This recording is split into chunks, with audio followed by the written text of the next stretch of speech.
trabalho a seguir foi realizado pelo aluno Gabriel Bastos Pacheco, com orientação da professora doutora Denise Cross Romano Espinosa e a colaboração do doutorando Rafael Pilmati de Oliveira, Laboratório Larex, Departamento de Engenharia Química da Escola Politécnica.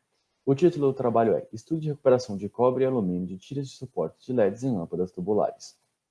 Bom, falando um pouco sobre as motivações do trabalho.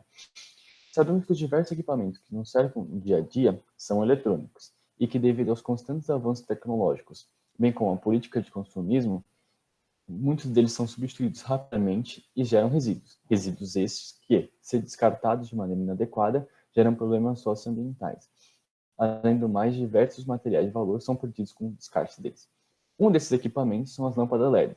Mas por que reciclá-las? Bom, as lâmpadas LED são cada vez mais utilizadas devido à sua maior eficiência em relação às lâmpadas convencionais. Além do mais, existem diversos materiais passíveis de recuperação na lâmpada, como, por exemplo, cobre, alumínio e até terras raras, como, por exemplo, o itrio. Dessa forma, chegamos ao objetivo do trabalho, que é a extração seletiva do cobre frente ao alumínio nas tiras de suporte. Bom, falando um pouco agora sobre a metodologia utilizada. Inicialmente, desmantelamos a lâmpada a fim de separar a tira de alumínio do restante. Em seguida, processamos ela, ou picotando, ou moendo em um moinho. Com as tiras processadas, procedemos com a análise química. Inicialmente foi feito um MEV-EDS para saber a composição pontual da tira. Em seguida, as tiras processadas foram digeridas em micro-ondas e a solução resultante analisada em CPOS e ADX.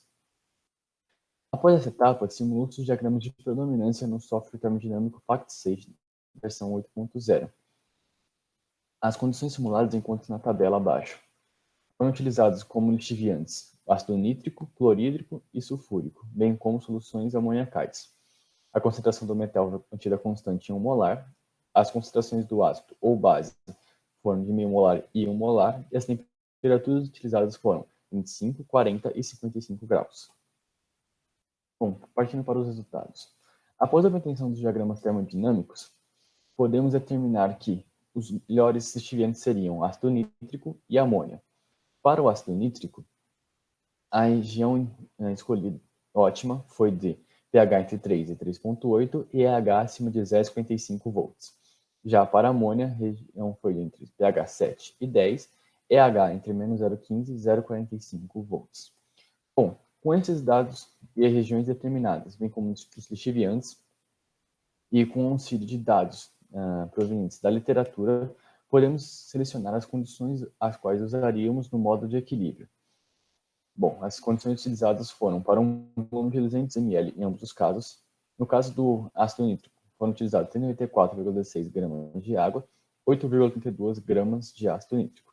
Já para a amônia, 116,45 gramas de água, 17 gramas de amônia e 85 gramas de peróxido de hidrogênio. Bom, os resultados obtidos no modo de equilíbrio foram os seguintes. Extração de 100% do cobre e 25% do alumínio para o ácido nítrico e nada de extração para simulações com amônia.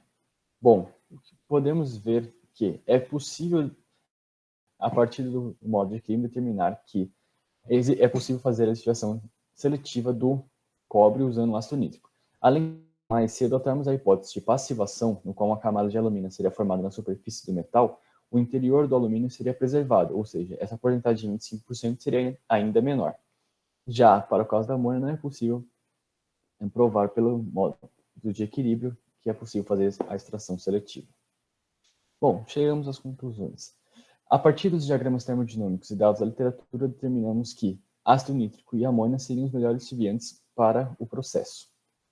E, do modo de equilíbrio, determinamos que é possível fazer tal lixiviação com ácido nítrico.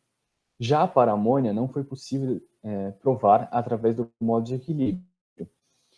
Apenas é possível saber que, de dados provenientes da literatura, essa lixiviação é feita. Bom, essa lixiviação poderia ter sido provada por experimento em bancada, porém, devido à crise sanitária, não foi possível realizá-los. As referências da apresentação encontram-se a seguir. Obrigado pela atenção e agradecimento especial ao Laboratório Larex pela oportunidade. Obrigado.